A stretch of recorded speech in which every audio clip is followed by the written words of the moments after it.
आप सभी मेरे प्यारे भाइयों बहनों का पीसीए कंपटीशन क्लासेस में बहुत बहुत स्वागत है। मेरे प्यारे भाइयों बहनों, आज हम महत्वपूर्ण टॉपिक लेकर आए हैं। वो महत्वपूर्ण टॉपिक जो हमारा होगा वो बाल विकास से होगा, है ना। जेटेट बाल विकास, ठीक है। और ये गलत हो गया, फिर से शुरू कीजिए। सर हाँ, क्या हो बेटा?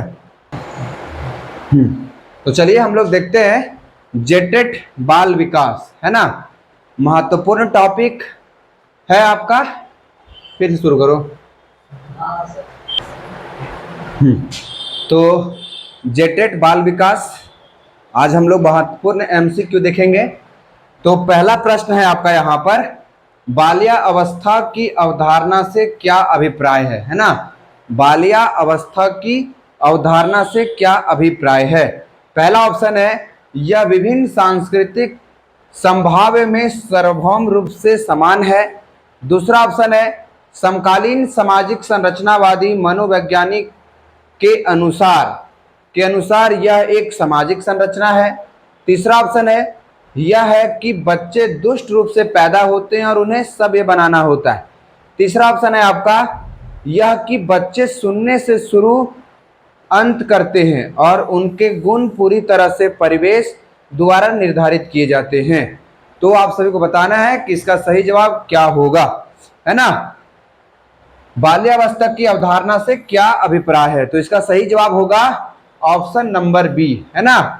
समकालीन सामाजिक संरचनावादी मनोवैज्ञानिक के अनुसार यह एक सामाजिक संरचना है, यह बोलता है। ठीक है, चलिए अब क्वेश्चन नंबर 2 में चलते हैं हम लोग। क्वेश्चन नंबर 2 बहुत ही बेहतरीन प्रश्न है। क्वेश्चन नंबर 2 कहता है, निम्नलिखित में से निम्नलिखित में से कौन मध्य भारी अवस्था की विशेषता है? निम्नलिखित में से कौन मध्य भारी की विशेषता है? पहला ऑप्शन है, शारीरिक वृद्धि एवं विकास बहुत तेज गति से होता है। दूसरा ऑप्शन, अमूर्त रूप से सोने तथा वैज्ञानिक तकरीर का प्रयोग करने की योग्यता विकसित होती है। तीसरा ऑप्शन है, बच्चे तांत्रिक एवं मूल रूप से सोचना प्रारंभ कर देते हैं। तीसरा ऑप्शन है, अधिगम मुख्य रूप से द्विवेदी एवं चालाक गतिविधियों द्वारा घटित होता है। तो मेरे प्यारे बच्चों, इसका सही जवाब होगा ऑप्शन नंबर सी, बच्चे तांत्रिक एवं मूल रूप से सोचना प्रारंभ शुरू कर देते हैं, है ना। चलिएगा, क्वेश्चन नंबर 2 खत्म हो गया। क्वेश्चन नंबर 3 बहुत ही बेहतरीन है। क्वेश्चन नंबर 3 कहता है, निम्नलिखित विधियों में से किस में शारीरिक वृद्धि एवं विकास तीव्र गति से घटित होता है? तीव्र गति से घटित होता है। पहला ऑप्शन है, शैशवावस्था एवं प्रारंभिक अवस्था में। तीसरा ऑप्शन है, प्रारंभिक बाल्यावस्था एवं मध्य बाल्यावस्था में। तीसरा ऑप्शन है, मध्य बाल्यावस्था एवं किशोरावस्था में। चौथा ऑप्शन है, किशोरावस्था एवं वयस्कता में।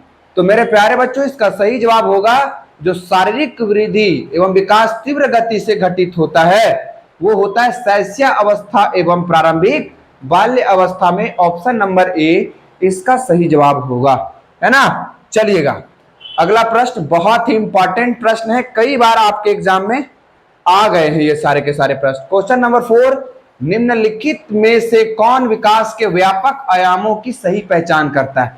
निम्नलिखित में से कौन विकास के व्यापक आयामों की सही पहचान करता है? तो पहला ऑप्शन है यहां पर सामाजिक शारीरिक व्यक्तित्व का। दूसरा ऑप्शन है शारीरिक संज्ञानात्मक सामाजिक और संवेगात्मक रूप का। तीसरा ऑप्शन है संवेगात्मक बौद्धिक आध्यात्मिक का। शारीरिक व्यक्तित्व एवं आध्यात्मिक एवं संवेगात्मक।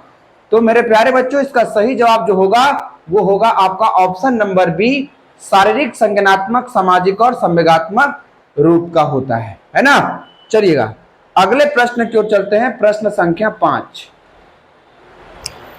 प्रश्न संख्या 5 कहता है, वह अवधि जो वयस्क कथा के संक्रमण की पहल करती है उसे क्या कहते हैं?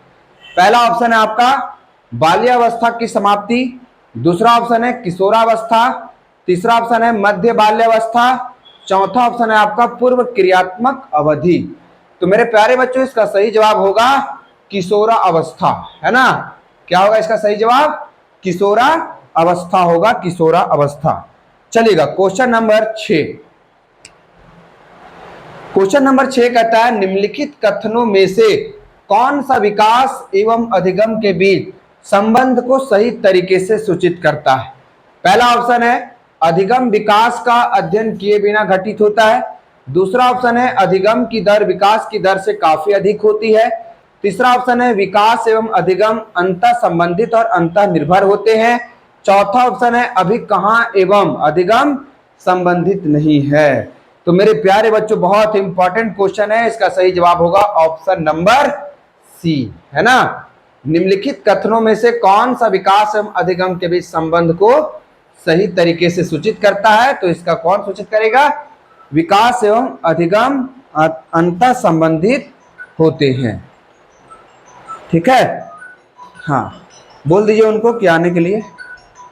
चलिएगा क्वेश्चन नंबर 7। क्वेश्चन नंबर 7 कहता है मेरे प्यारे भाई बहनों प्रारंभिक बाल्यावस्था इस अवधि की ओर संकेत करती है। प्रारंभिक बाल्यावस्था इस अवधि की ओर संकेत करती है। पहला ऑप्शन है 3 से 8 वर्ष तक, दूसरा ऑप्शन 6 से 12 वर्ष तक, तीसरा ऑप्शन है जन्म से 5 वर्ष तक, चौथा ऑप्शन है जन्म से 8 वर्ष तक। तो इसका सही जवाब होगा 3 से लेके 8 वर्ष तक। प्रारंभिक बाल्यावस्था किस अवधि को संकेत करती है? 3 से लेके 8 वर्ष तक को संकेत करती है। चलिएगा अगले प्रश्न की ओर चलते हैं। प्रश्न संख्या 8। प्रश्न संख्या 8 कहता है विकास का, है ना, विकास का यहां हो जाएगा पंचमुख, है ना। विकास का पंचमुख दिशा सिद्धांत व्याख्या करता है ना। विकास इस प्रकार आगे बढ़ता है ना। तो विकास का जो पंचमुखी सिद्धांत है वो किस ओर से विकास को आगे बढ़ाता है? तो इसका पहला ऑप्शन है सिर से पैर की ओर जाता है, ग्रामीण से शहरी की ओर जाता है, सामान्य से विशिष्ट कार्यों की ओर जाता है, निम्न में से एकीकृत कार्यों की ओर जाता है। तो इसका सही जवाब होगा कि जो पंचमुखी विकास होता है वो सिर से लेके पैर की ओर जाता है। चलिएगा मेरे प्यारे भाई बहनों बहुत ही इंपॉर्टेंट प्रश्न है ये सारे के सारे, है ना। अगला प्रश्न है आपका शेष बकल की अवधि है। शेष बकल की अवधि है। पहला ऑप्शन है जन्म से 12 वर्ष तक, जन्म से 3 वर्ष तक, 2 से 3 वर्ष तक, जन्म से 1 वर्ष तक। तो मेरे प्यारे बच्चों इसका सही जवाब होगा जन्म से 12 वर्ष तक, है ना। इसका सही जवाब होगा जन्म से 12 वर्ष तक। चलिएगा क्वेश्चन नंबर 10। क्वेश्चन नंबर 10 निम्नलिखित में से कौन सा आयु समूह प्रावर्तित बाल्यावस्था श्रेणी के अंतर्गत आता है? पहला ऑप्शन है विकास अधिगम से स्वतंत्र है, अधिगम विकास के पीछे रहता है, अधिगम और विकास समानार्थक परिभाषित शब्द है, अधिगम और विकास एक जटिल तरीके से अंतः संबंधित है। तो इसका सही जवाब होगा ऑप्शन नंबर डी, अधिगम और विकास एक जटिल तरीके से संबंधित होता है, जुड़ा होता है। क्वेश्चन नंबर 11, है ना।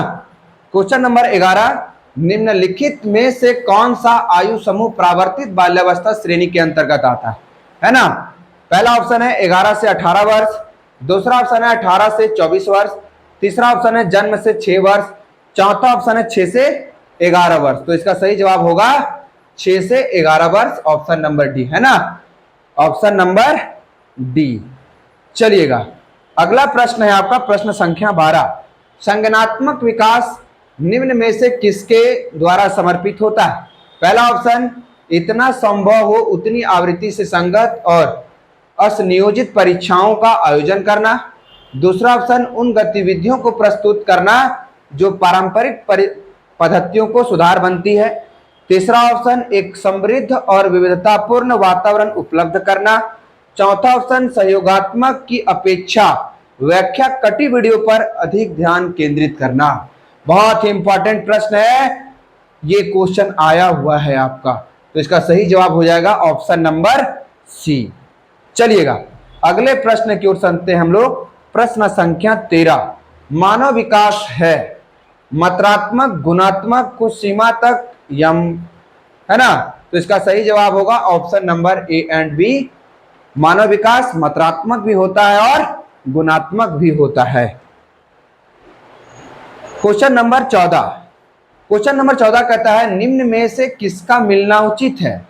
शारीरिक विकास वातावरण, संज्ञानात्मक विकास परिपक्वता, सामाजिक विकास वातावरण, संवेगात्मक विकास परिपक्वता।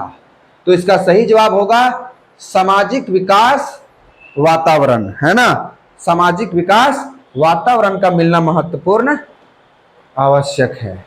क्वेश्चन नंबर 15, थ्रस्टन तथा निकट निम्न में से किसके मापन से संबंधित है? वृद्धि से, अभिवृद्धि से, मूल्य से, व्यक्तित्व से, है ना। तो इसका सही जवाब होगा अभिवृद्धि से होगा, अभिवृद्धि से। अगला क्वेश्चन नंबर है आपका 16, विकास के किस काल को अत्यधिक दबाव और तनाव का काल कहा गया है? किशोरावस्था, पौर्धावस्था, मध्यावस्था, वृद्धावस्था। तो इसका सही जवाब होगा आपका किशोरावस्था। क्या होगा? किशोरावस्था। बहुत बढ़िया। चलिएगा अगले प्रश्न की ओर चलते हैं। प्रश्न संख्या 17 कहता है मानव विकास को क्षेत्र में विभाजित किया जाता है। पहला ऑप्शन शारीरिक, आध्यात्मिक, संज्ञानात्मक और सामाजिक। दूसरा है शारीरिक, संगठन, आध्यात्मिक, वजनात्मक और सामाजिक, संवेगात्मक, संज्ञानात्मक, आध्यात्मिक और सामाजिक, मनोवैज्ञानिक, मनोवैज्ञानिक, संज्ञानात्मक, संवेगात्मक और शारीरिक। तो इसका सही जवाब होगा ऑप्शन नंबर डी, मनोवैज्ञानिक, संज्ञानात्मक, संवेगात्मक और शारीरिक रूपों में। सारे के सारे महत्वपूर्ण इंपॉर्टेंट प्रश्न है। प्रश्न संख्या 18, निम्नलिखित में से कौन सा सूक्ष्म गति कौशल का उदाहरण है? पहला ऑप्शन है लिखना, चढ़ना, दौड़ना या खुद करना। तो इसका सही जवाब होगा लिखना। चलिएगा क्वेश्चन नंबर 19, बहुत इंपॉर्टेंट, किशोर का अनुभव कर सकते हैं बचपन में किए गए अपराधों के प्रति के डर का भाव, आत्मसिद्धि के भाव, जीवन के बारे में, दूसरी चंदा और स्वयं से सरोकार। तो इसका सही जवाब होगा दूसरी चंदा और स्वयं से सरोकार। क्वेश्चन नंबर 20, कौन सा फोन अच्छे मानसिक स्वास्थ्य के नहीं है? कौन सा फोन अच्छे मानसिक स्वास्थ्य के नहीं है? निजामुद्दीन, जीवन, संवेगात्मक परिपक्वता, आत्मविश्वास, सहनशीलता, है ना, बहुत विनीत, समय में सीमित, वास्तविकता की स्वीकृति, मूल्यांकन की योग्यता। तो इसका सही जवाब होगा बहुत विनीत, समय में सीमित। चलिएगा अगले प्रश्न की ओर चलते हैं हम लोग। अगले प्रश्न संख्या 21 कहता है माँ बाप के साई से बाहर निकल आने साथी बालकों की संगत को पसंद करना संबंधित है। किशोरावस्था, पूर्व किशोरावस्था, उत्तर बाल्यावस्था या शाश्वावस्था। तो इसका सही जवाब होगा किशोरावस्था से होगा। अगला प्रश्न देखेंगे आप सभी, बहुत ही इंपॉर्टेंट है। प्रश्न है मानसिक परिपक्वता की ऊंचाइयों को छूने के लिए फिर कांग्रेस में प्रत्यय रहना संबंधित है ना, कांग्रेस नहीं, फिर